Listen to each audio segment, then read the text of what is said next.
Hey, it's Natalie with the Think Yourself Academy. What do you do when your new boss hates you? Interesting. I'm going to take a case study.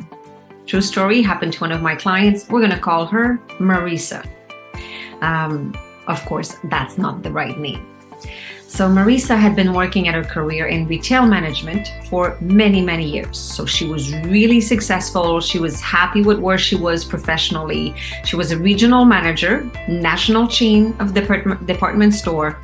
She was enjoying all the rewards that her hard work has brought to her so far. She was respected. Everybody in the company, from accounting to sales associates on the floor, she was proud of her reputation.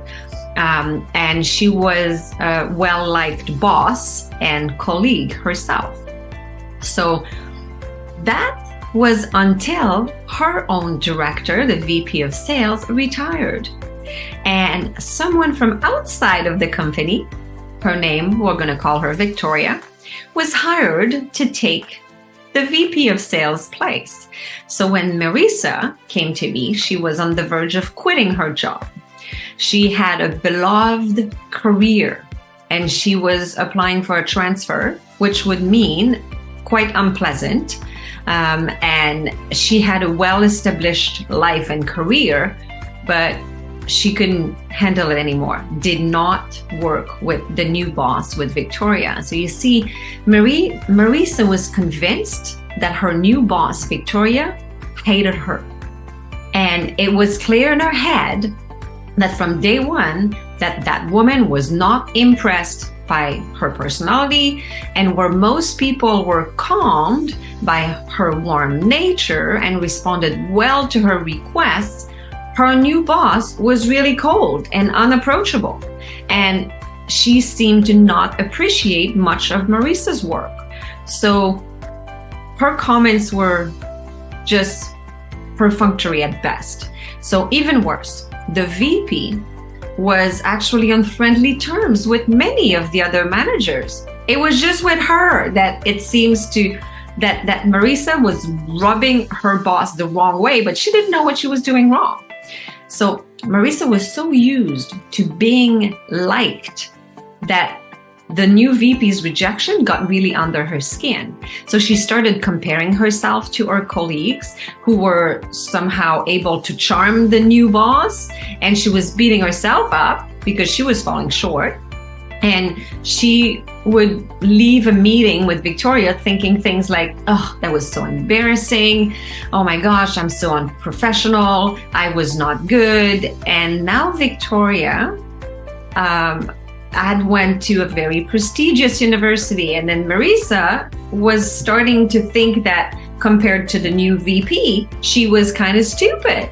And now she was trying harder to look really smart and more interesting, but it was kind of turning the VP off even more. So now my client Marisa's confidence plummeted on a daily basis. It was going lower and lower, and she was beating herself up. And after a few months of working with her new boss, she was positive that it had to go, and it was better to leave the job. She was now hating her job altogether, and she was not the nice, confident person that she used to be. She was now a grumpy, stressed out version of herself, and she did not even recognize herself. She was stuck on that downward spiral of self-criticism, the negative self-talk that I'm talking about all the time. So through our work together, Marisa started to recognize that the negative self-talk that she's been engaging in was based on her perceived rejection from her new VP, a person who she thought was crucial to her own success. And she was so stuck on trying to find the reason why Victoria didn't like her, and she started spiraling down on that negative thought, that she forgot to ask herself really the real question. Instead of asking, why don't they like me? She had to ask herself, why would she like me? Did I give her a reason to like me? Because people are not born onto this world with their own job and purpose in life would be to like you. The VP was hired to do a job. Yes, she should be nice to her staff and her employees, but their job is to do some tasks and functions and enter roles.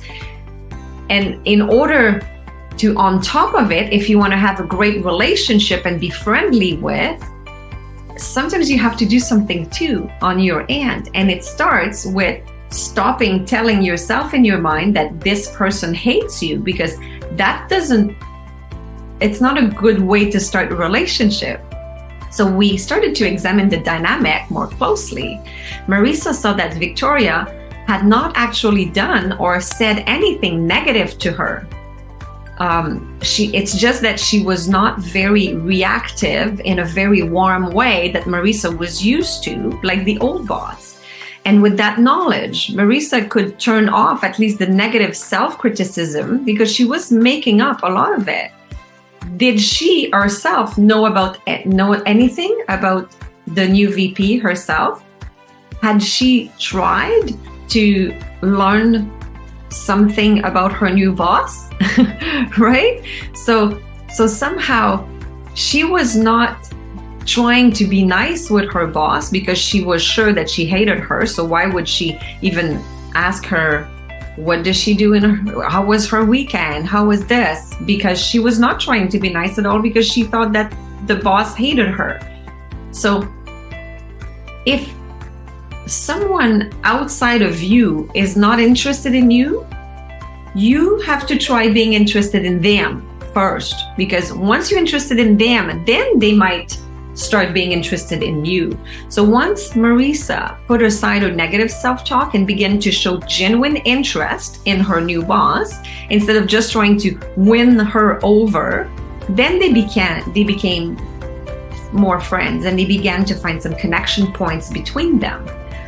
And later on, the new VP said, that's after some time, that she was very intimidated by Marisa, because Marisa was the top person from all of her managers, and she was very intimidated by her because she was at the top of her career. So that's why Victoria was not super warm, because she was herself intimidated. And a year later now, they are on friendly terms. And it's very interesting when you start looking at a